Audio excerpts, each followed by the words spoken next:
Welcome to the Michigan Golfer Show. Join us each week as we explore the people, the places, and the events that shape our great game.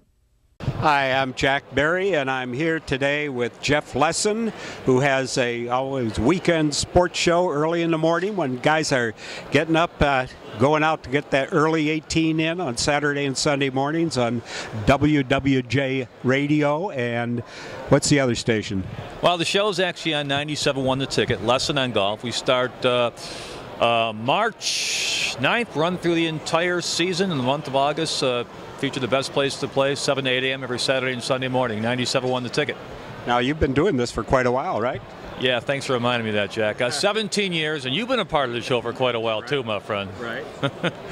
Yeah, it's. I'm concerned about the game, Jack. I mean, you and I have talked about this for years. How are we going to grow the game? At the Phoenix Open, or whatever they call it, and then whatever the sponsor is, I was just telling you on Waste Management. Waste Management, excuse me, all right? 175,000 people bought tickets or were there on Saturday.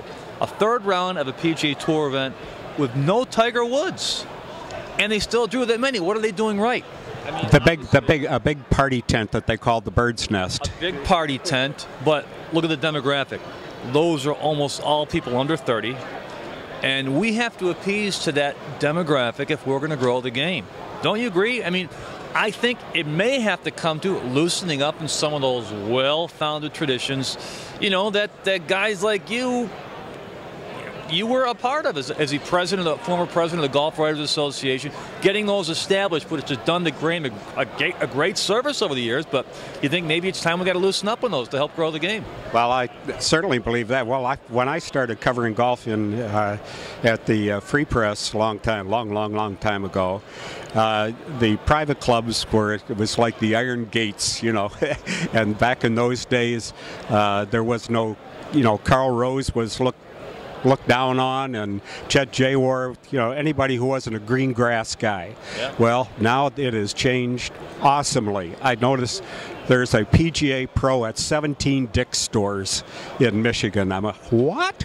I mean, that really surprised me. So they're smart, and they're going out for the younger people who haven't been served before. Well, how do we do that? What can we do? I mean, let me ask you this, and we've discussed this before. What's tougher to do, hit a 100-mile-per-hour fastball or hit a stationary golf ball on a tee? Well, if you got my swing, that's an easy answer. Obviously, it's hitting the baseball.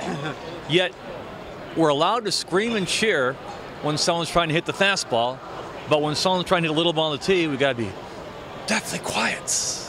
Other than the Ryder Cup. when that was neat. Or the Waste Management Open. but maybe we're onto something there. Maybe some of these traditions have to be, a lot of them have to be preserved to maintain the sanctity of the game, but we got to think outside the box, I think. Well, the only thing is that they're trying to do things like this, tee it forward, and getting more young people out to play. Now, I play in an old guys league, and shoot, nobody can reach a par 5 in 3 shots, and yet they don't move forward. I mean, and this particular golf course, they don't have forward tees. Now, I have noticed that the Livonia courses, their 3 courses, they've got great forward tees. Some of them are past the cross hazards. Up at the Tribute up at Seago, they have wonderful forward tees, and it's a beautiful. I think that's always sitting downhill. Oh, I think that's one of the most underrated golf courses in the state. Right, I agree. And what about the anchored putting, Ben? I mean, that's something that's kind of new in the mix. Obviously, the RNA and the USGA were on the same page, and we all thought it was done. It was gone. Now the PGA Tour comes out last week and just says, well, not so fast. We're not in support of this necessarily. What's going to happen with that? Well, I don't think that it's going to go through where there'll be much as they don't like to talk about the bifurcation, different rules for the two. But what the heck? The tour plays lift, clean, and place. The USGA. Lift, clean, and cheat. The USGA. The USGA never does that. Right. And so it's funny on the anchored putter. You go back to the days of either Miller Barber or the Sarge, who won the Orville Moody and won the U.S. Open, and with the long putter. And the R&A and the USGA started thinking about that, and they decided, well, that was okay. That was an equipment issue.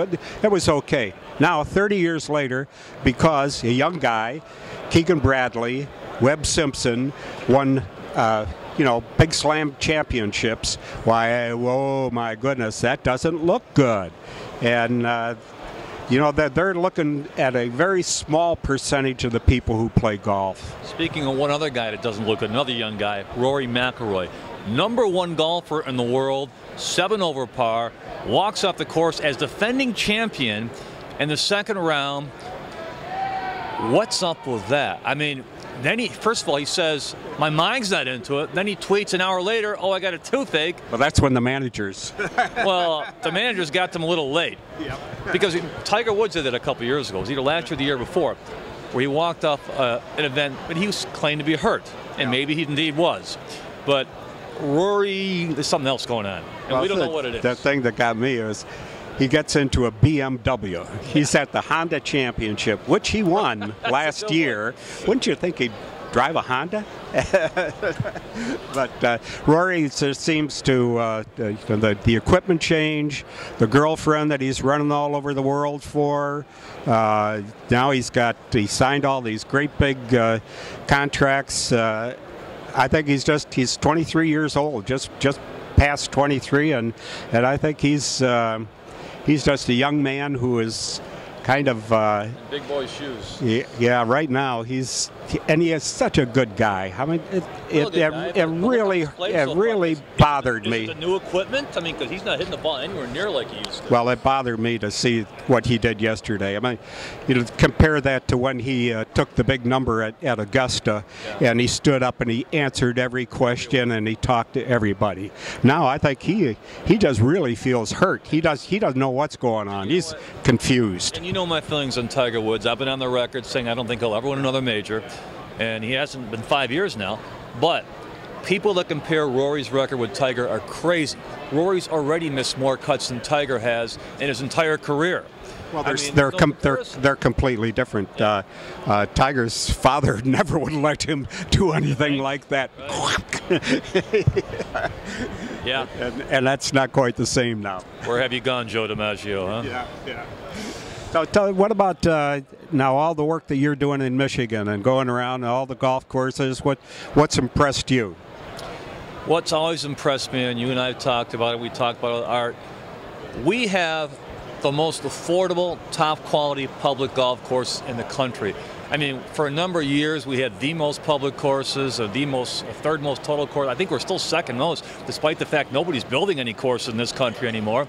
And all it does, it just makes incredible values. We've seen that a lot at the Michigan Golf Show this weekend. But I mean, people don't realize until they go elsewhere, to Las Vegas, to Arizona. Only place that might compare is Myrtle Beach in terms of rates, but we have more quality upscale public courses than any place in the country at such a value. Wouldn't you agree with that? You're right, and it's funny that all the courses up along the west side of the state, they get all these Chicago golfers, and man, they can't believe how low the prices are compared to what they pay in the Chicago area. Right. I mean, people don't realize how blessed we are, and it'll never be any better than this to be a consumer as a golfer. It can't, because it gets any lower, the courses are going to start going away. I think you're right there, and some of them have gone away. Yeah, and unfortunately, we're probably going to see some more attrition in the next couple of years before courses start to get healthy again. Well, let's hope that we get the kind of season we had last year. Although that's out already. With the climate change, I'm not sure that's going to happen. Yeah, I think you should have been a weatherman. Yeah. You missed your calling, because I think you're right about that. We've been talking with Jeff Lesson from 97.1 The Ticket and WWJ Radio, who has a Saturday and Sunday morning show from what time to what time? 7 to 8 a.m. Lesson on Golf for 17th season. Be listening.